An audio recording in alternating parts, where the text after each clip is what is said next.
Salut! Bon alors aujourd'hui vous l'avez vu dans le titre, on va faire une vidéo réaction, on va parler du groupe Le Seraphim.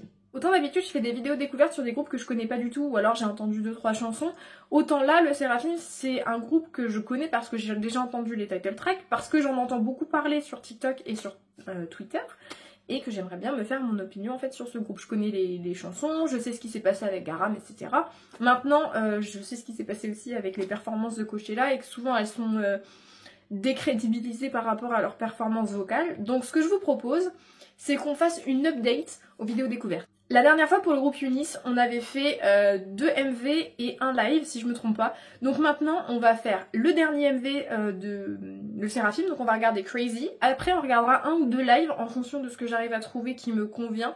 Comme je l'ai déjà dit dans la vidéo Eunice, je préfère les lives en extérieur parce que je trouve qu'il y a moins de backtrack et que tu peux moins trafiquer le son. Et après on regardera leur performance sur la scène de Coachella, parce que j'ai vu des extraits, mais des extraits ça peut être retouché, des extraits ça peut être modifié sur TikTok, etc. Donc je vais me faire mon propre opinion, ma propre vision de ce groupe. Après, je préfère vous prévenir tout de suite que c'est pas un groupe que j'écoute beaucoup. J'aime assez Unforgiven, mais la version avec Ado, un chef-d'œuvre, même si Unforgiven toute seule elle est très bien, et j'aime bien leur première chanson. Maintenant, je ne connais pas plus de choses. Je sais qu'elles ont performé sur une scène aux États-Unis il y a pas longtemps. Les EMA? Non. Je sais plus, mais je pense qu'on va regarder la perf aussi. Enfin bref, on va commencer du coup par le MV et on va discuter un petit peu de tout ça en même temps. Avant de commencer le visionnage des MV et des lives, je voulais juste vous préciser, je vais faire mes ongles en même temps que cette vidéo, parce que là c'est pas possible, je peux pas garder ce vernis. Donc ne vous inquiétez pas, je serai à fond concentrée sur la musique et sur le MV, j'ai pas besoin de regarder ce que je fais, mais voilà. Et je vais boire mon thé parce que je me pèle le train. Et j'ai oublié de vous montrer un truc, mais j'ai fait mon make-up aujourd'hui. Avec les petits cœurs, là c'est trop mignon. Alors, je sais pas si ça vous intéresse, mais j'ai créé un TikTok, juste là, si vous voulez me rejoindre. Et je poste pas mal de trucs sur la K-pop et également je voulais poster un TikTok dans les jours à venir. Ce sera sur le make-up parce que j'ai une dizaine de palettes et en fait ça fait des jours et des jours que je me dis ah je vais me racheter un truc parce que j'ai passé une commande sur YesStyle. Enfin bref, ça n'a rien à voir avec le sujet de la vidéo mais c'est pas grave. Je voulais me commander une palette sur YesStyle et je me suis dit que j'avais assez de make-up et de palettes, j'en ai une dizaine pour survivre jusqu'à la fin de ma vie. Donc je me suis lancée au défi depuis une dizaine de jours de faire un make-up coloré par jour, un make-up avec mes liners, avec mes fards, avec une palette en particulier par jour pour que je les ai utilisées parce que vraiment il y a des palettes que j'avais même pas touché, ce qui n'est pas le normal, parce que je les ai achetées. Donc si ça vous intéresse, n'hésitez pas à me rejoindre du coup sur TikTok. Et je posterai ça dans quelques jours, hein. Je sais pas encore quand. Ça sera peut-être déjà posté au moment où je vous parle, mais ça peut être...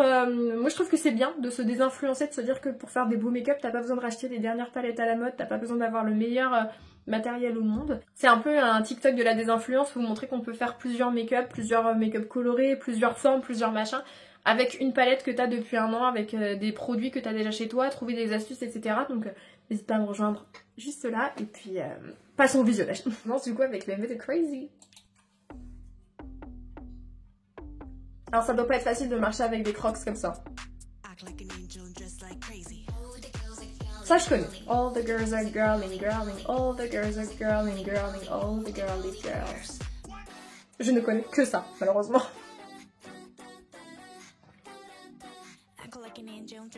Oh les vieux filtres Snapchat là. En fait je connais la chanson, je connais l'air, mais je me suis jamais vraiment intéressée. Il est sympa l'effet avec la caméra là.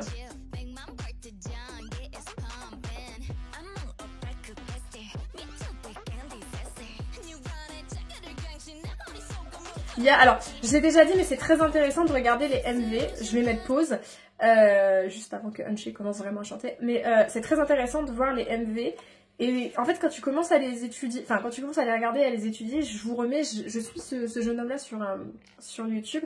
Et il parle de comment sont découpés les MV et comment ils sont faits, en fait. Et c'est assez sympa de voir que, au fur et à mesure, tu arrives en fait à retrouver des techniques qu'ils utilisent. Par exemple là, Yoonjin elle va tourner la tête comme ça et ça fait ce qu'ils appellent, alors je sais pas, j'ai pas la traduction en français, mais ça fait un match cut.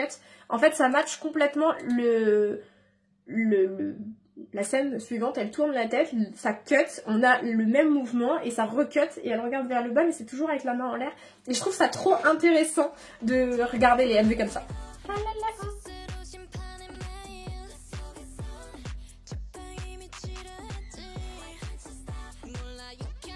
Il y a un poisson qui s'est sauvé de sa tête là, on est d'accord?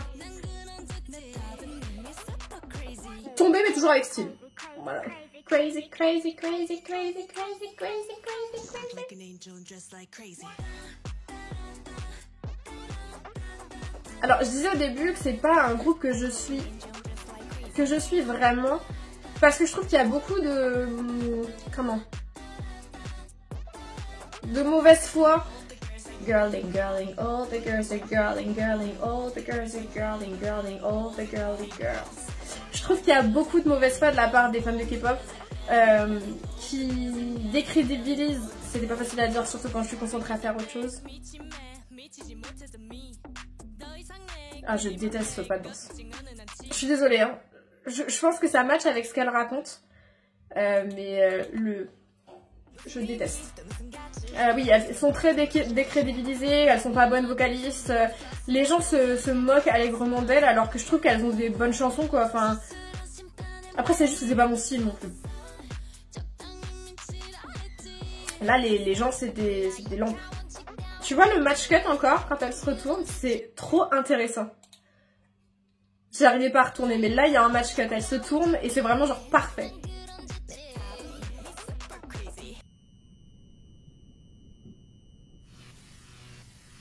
Leur tête elle grossit là. On dirait, je jouais à un jeu de combat quand j'étais petite qui s'appelait Bloody Roar et il y avait des codes pour leur mettre la grosse tête.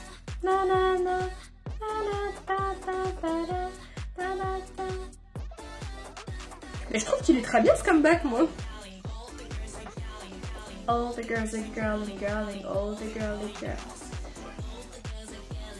All the girls are girling, girling, all the girls are girling, girling, all the girly girls. Ah, j'ai mon PC qui a planté sur la fin de la... Ah non, c'était pas ça, c'était fait exprès. Je croyais que c'était vraiment YouTube qui ramait genre...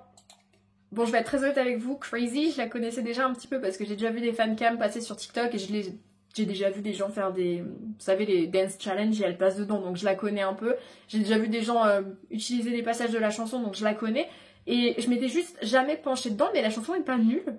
Genre, je suis surprise d'aimer autant cette chanson, mais je vais grave la mettre dans ma playlist, c'est sûr. Hein. Bon, du coup, pour continuer sur notre lancée, on va regarder leur live qu'elles ont fait au VMA, donc elles vont chanter Crazy, elles vont performer Crazy, et j'aimerais vraiment voir ce que ça donne, parce que autant en Corée, ils ont peut-être des normes sur les shows, genre sur le M Countdown et tout ça, ils ont peut-être des choses à respecter, genre pas de live le premier... enfin, pas de vrais live sur les premières lives, enfin sur les premiers lives, tu vois, pour que ça rende parfait. Maintenant aux États-Unis c'est pas forcément pareil, donc j'ai hâte de découvrir ça. Hello, c'est la Emma du montage qui a envie de se défenestrer et qui vous coupe dans votre visionnage pour vous faire 2-3 petites précisions. C'est juste pour vous prévenir en fait que le reste de la vidéo va être compliqué à regarder parce que je me suis fait striker ma vidéo 8 ou 10 fois par YouTube parce que j'utilise les performances de Le Seraphim à Coachella et au VMA. Alors j'ai essayé de toutes les techniques que je connaissais pour rendre cette vidéo un peu visible, mais pour les VMA il n'y a pas d'image du tout, il n'y a pas de son, donc j'ai remis la musique Crazy. Et pour Coachella, j'ai flouté, mais j'ai flouté de façon à ce qu'on puisse apercevoir à peu près. Mais dans tous les cas, je vous remettrai les liens dans la barre d'infos. Sachez que si vous avez cette vidéo en temps et en heure ce dimanche à 16h30, c'est à la sueur de mon front. Ça m'a pris une éternité à remonter, c'était pas du tout prévu. Et si vous connaissez des techniques pour passer le strike comme ça, parce que j'ai tout essayé, hein, flouter, faire un masque juste d'une partie, inverser, changer les couleurs, enfin bref, j'ai essayé toutes les techniques que je connaissais, mais là j'arrive à un moment où je n'en peux plus. Mais voilà, j'étais obligée de vous prévenir que le reste de la vidéo ne va pas être aussi agréable que prévu, et je préfère prévenir parce que c'est pas la qualité de vidéo à laquelle on s'attend quand on va sur YouTube, et que c'est pas non plus la qualité de vidéo que j'ai envie de présenter sur ma chaîne, donc voilà. Je m'excuse, j'aurais dû réfléchir un peu plus tôt à ça, mais je n'étais pas au courant de qu'on pouvait se faire striker et que ça pouvait être chiant comme ça. Donc je vous laisse avec le reste de cette vidéo en espérant que ça vous plaise quand même. Et bah voilà, il est 1h du matin ce dimanche, hein. Vous allez voir cette vidéo, il faut que je la réédite et que je fasse encore un rendu vidéo, et cette fois-ci ça devrait être la bonne. Mais voilà, c'est tout ce que j'avais à vous dire. Bon visionnage! Et c'est pas pour vous dire, mais mon vernis hyper récalcitrant, ça veut pas partir. Allez, on est parti du coup sur la performance des VMA.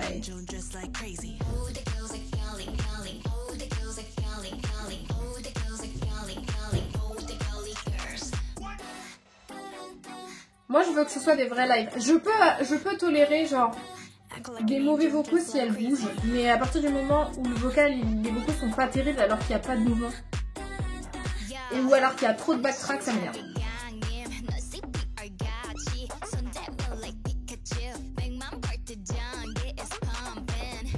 Je vais remettre du son, par contre. Le caméraman est bourré ou c'est comment là?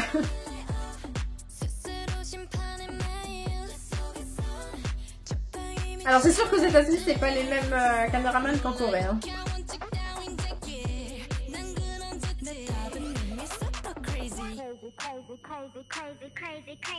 Elle est pas Eugene. Crazy, crazy, crazy, crazy, crazy, crazy.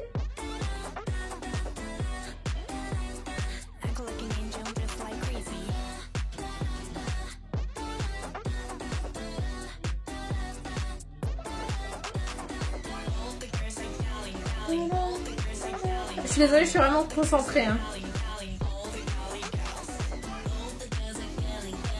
Un truc qui m'exaspère dans les lives, je dis pas que c'est le cas là, mais c'est quand les idoles elles sont obligées de se battre contre le backtrack parce que leur micro est pas assez fort. Oh, ça m'agace. J'aime pas la partie de Unshea. Mais elles sont live parce que t'entends les respirations dans les micros. Mais il y a un backtrack.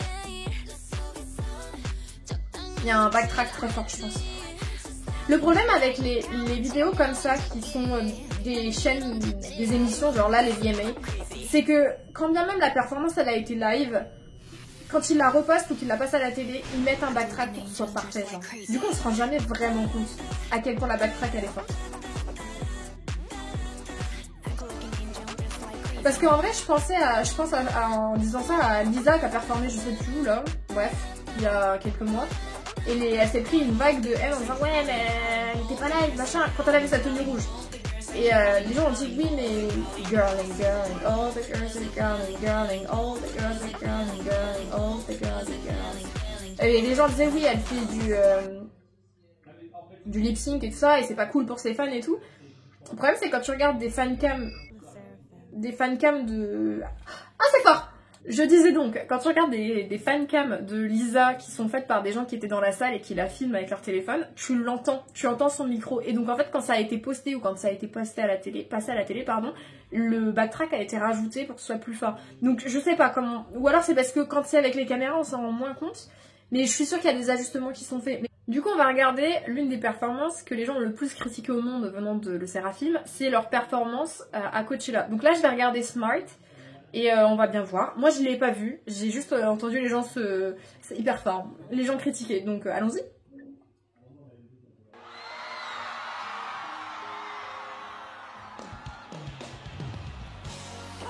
Alors, je sais pas si...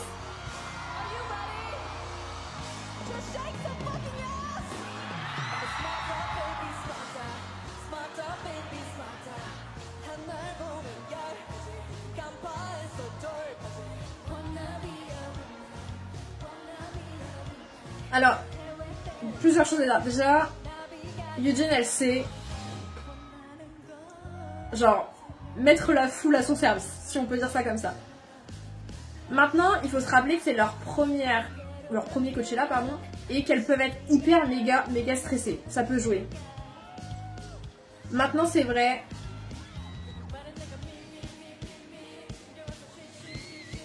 que c'est pas incroyable.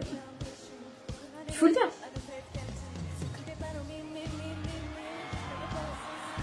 Après, les gens ont l'air de bien aimer dans la foule. Hein.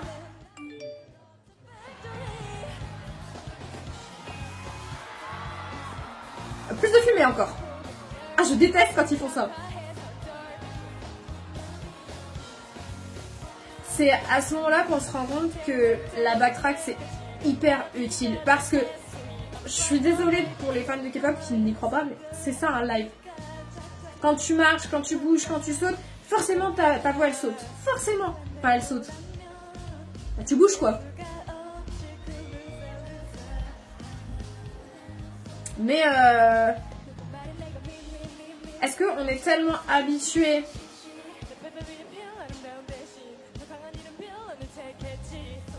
Il y avait une fausse note. Mais est-ce qu'on est tellement habitué à avoir des lives qui sont parfaits en Corée qu'on a l'impression que ça c'est nul? Parce que forcément, plus tu bouges, plus tu sautes, plus t'es essoufflé. Et en sachant que les micros comme ça qui sont sur le visage, ils captent méga le bruit, les respirations, parce que vraiment t'es tout près du micro et ton micro il bouge avec toi quoi. Après la foule est genre hyper content quoi. Ou hyper contente pardon.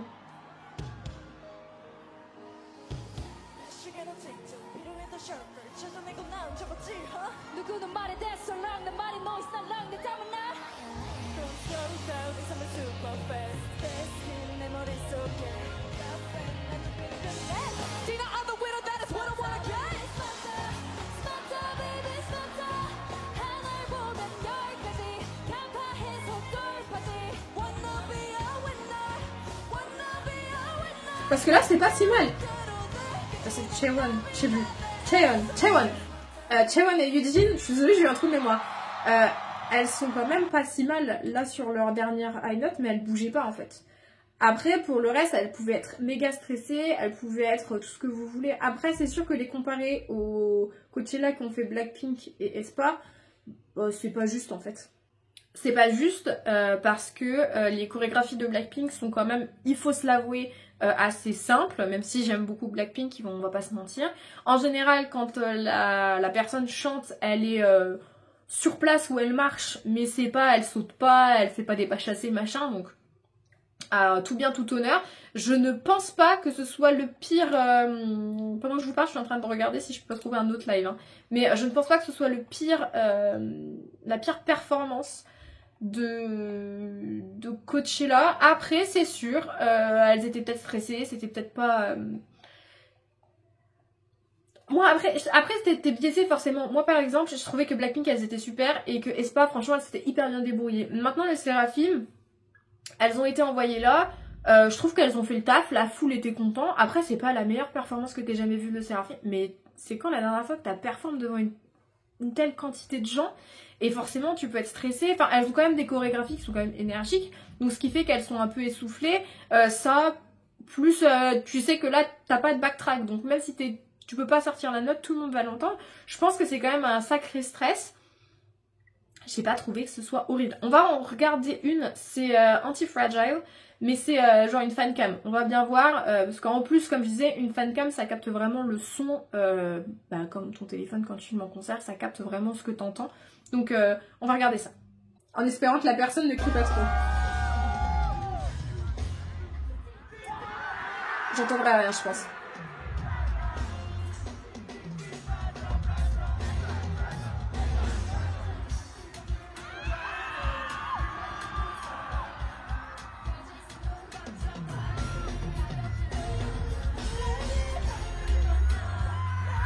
Est-ce que ça c'est la deuxième semaine ou est-ce que c'est la même semaine? Parce qu'elles n'avaient pas de micro comme ça tout à l'heure.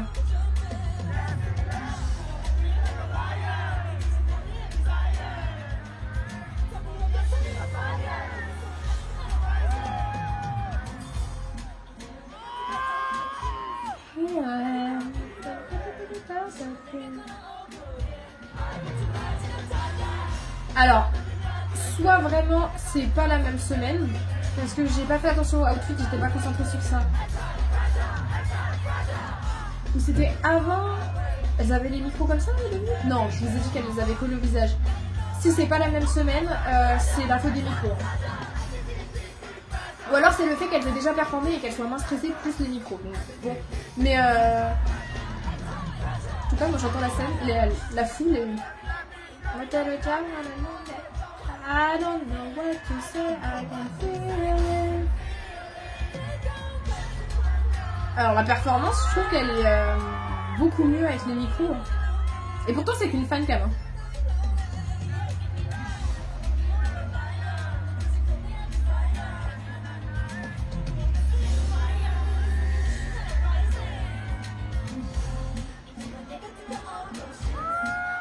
Ah, le fameux mouvement.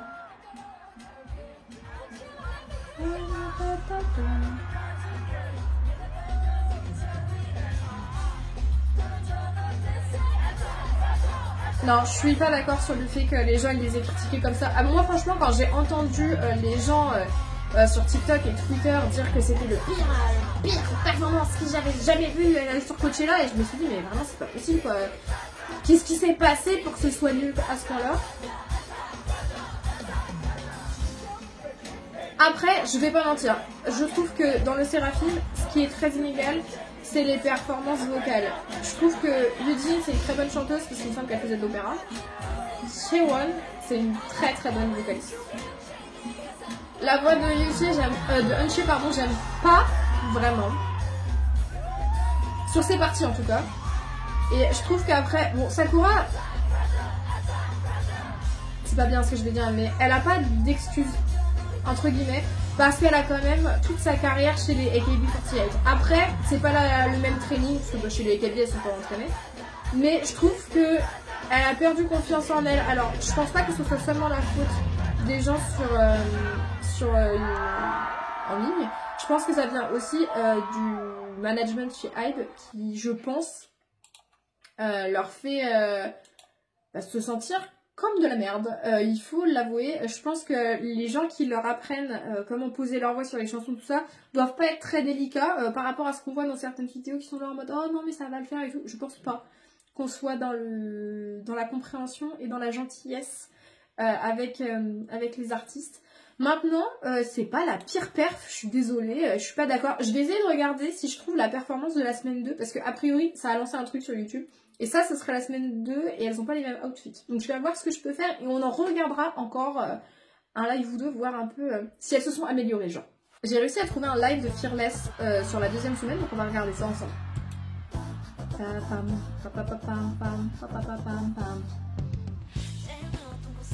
De voir tous les marquages au sol, ça me tue de rire.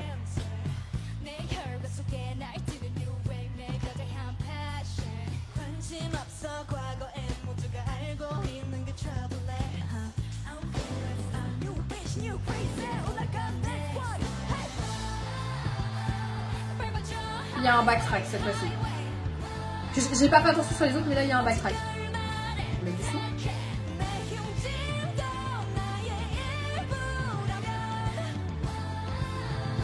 Ça n'a rien à voir avec la semaine d'avant.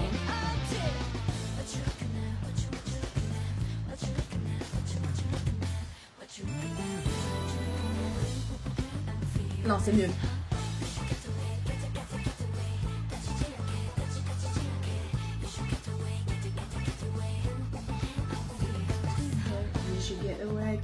Get away. I'm fearless.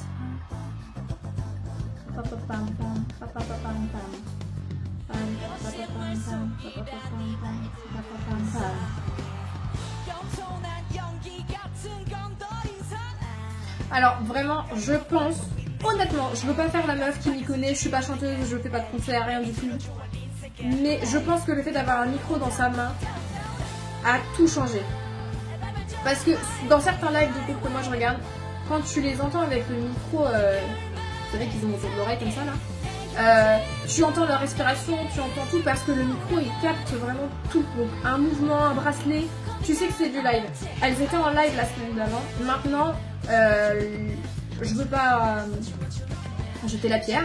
Elles pouvaient être méga stressées. C'est quand même un truc incroyable de perf à Coachella au bout de je sais pas, un an de carrière, un an et demi. Maintenant, c'est pas la pire performance que j'ai jamais vue au monde, faut arrêter. Les autres chansons étaient plus maîtrisées, peut-être que c'était la première chanson, je sais pas. Smart, c'était peut-être leur lancée sur la scène. Pam pam, pam pam pam pam. Mais c'est assez dur de dire qu'elles sont mauvaises vocalistes là pour le coup. Même s'il y a un backtrack, je pense que ça les a peut-être rassurés de l'avoir aussi sur la deuxième semaine.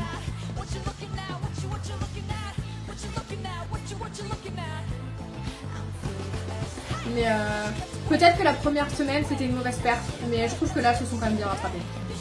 Si toute la deuxième semaine était comme ça, ça valait le coup de les voir. Bon. Ouais. Quelle conclusion? En conclusion, après ce visionnage, encore une fois, je pense que la première semaine a dû être particulièrement stressante. C'était peut-être leur première grosse performance hors de la Corée. Je sais pas, je les connais pas. Là, Je lance des idées comme ça, mais je pense que ça devait être l'une de leurs première grosse scène hors de la Corée, donc elle pouvait être méga stressée. Encore une fois, le micro peut jouer beaucoup, parce qu'un micro à main, tu le décales de ta bouche, et bah t'as le temps de reprendre ton souffle, machin.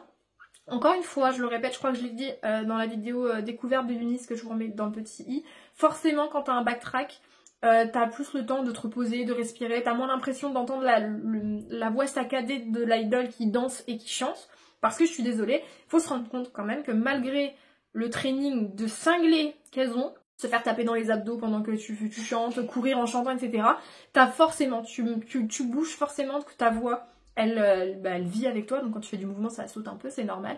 Maintenant, forcément, un micro collé à ton visage capte tout, et quand t'as un backtrack en plus, ça te permet juste, si jamais tu as besoin de respirer ou tu gigotes, la backtrack est là en soutien en fait de ta voix.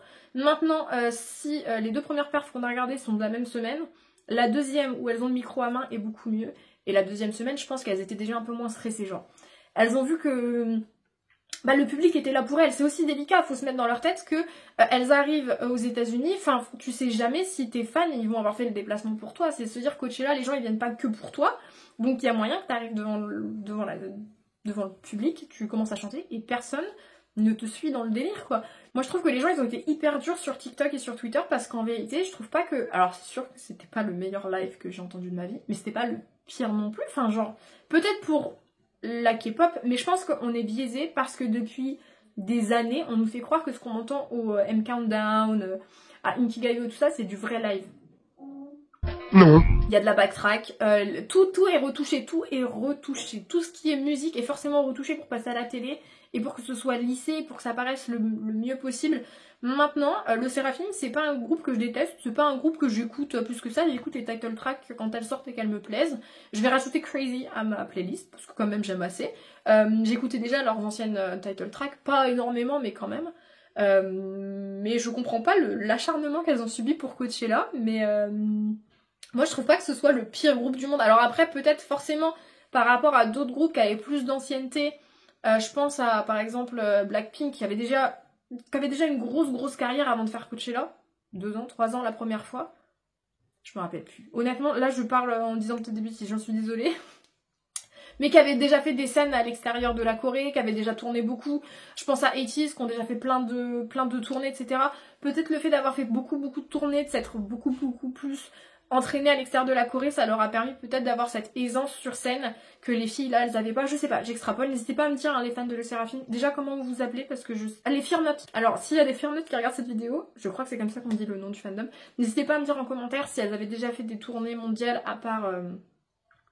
avant Coachella et n'hésitez pas juste à me conseiller peut-être certaines chansons de Le Seraphim parce que c'est pas un groupe que je déteste, c'est pas un groupe que j'aime plus que ça, mais je trouve qu'elles ont des bonnes chansons, elles ont des bonnes vocalistes. Donc voilà, c'était mon expertise sur Le Seraphim, une grosse expertise. Mais avant de terminer, je voulais juste faire une aparté sur Sakura. J'ai vu un extrait d'elle en larmes sur Twitter, sur TikTok. Enfin, c'était un truc mis dans un truc là, un espèce de vlog qu'elle poste, je pense, sur YouTube, où elle essaie de faire une note et sa coach de chant lui dit bah non pas comme ça, fais-le plutôt comme ça, et elle commence à pleurer tellement elle a pas confiance en elle. Alors moi j'ai vu les gens s'acharner sur la pauvre gamine, je pense qu'elle vous doit de l'argent, c'est pas possible autrement. Les gens se sont acharnés en disant mais oui mais elle a 10 ans dans l'industrie de la musique, blablabla. Alors oui elle a 10 ans dans l'industrie de la musique mais elle était au Japon déjà.